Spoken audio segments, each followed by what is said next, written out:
Погасить все долги и войти в Новый год без каких-либо задолженностей. Так думают большинство абонентов компании «Телеком Плюс», своевременно оплачивая услуги кабельного телевидения. Но, к сожалению, бывают и исключения. Среди порядочных пользователей услугами имеются и злостные неплательщики. Те, которые не единожды раз игнорировали уведомления о долге, теперь будут отвечать по закону. В текущем году «Телеком Плюс» впервые ввел в практику подавать на таких неплательщиков в суд и успешно их выигрывает. В 2017 году на абонентов компании «Телеком Плюс», с которыми заключен договор на предоставление услуг кабельного телевидения и не оплативших за оказанную услугу в срок, были направлены в Мировой суд города Канаш 12 заявлений на выдачу судебного приказа о взыскании задолженности за предоставленные услуги кабельного телевидения и судебные расходы.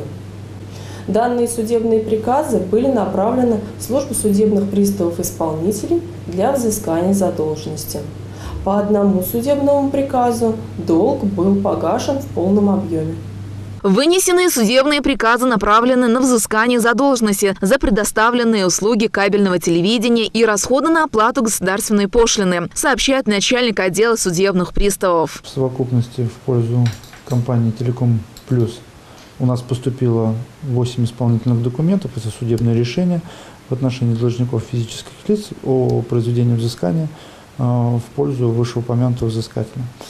Процедура взыскания каким образом проходит? В первую очередь это у нас, соответственно, мы уведомляем должника о возбуждении в отношении его исполнительного производства, устанавливаем добровольный срок для погашения, это составляет 5 дней. В противном случае, если должник не погашает сумму задолженности, в отношении него выносится постановление о взыскании исполнительского сбора. Штрафная санкция составляет не менее 7%, но не менее 1000 рублей.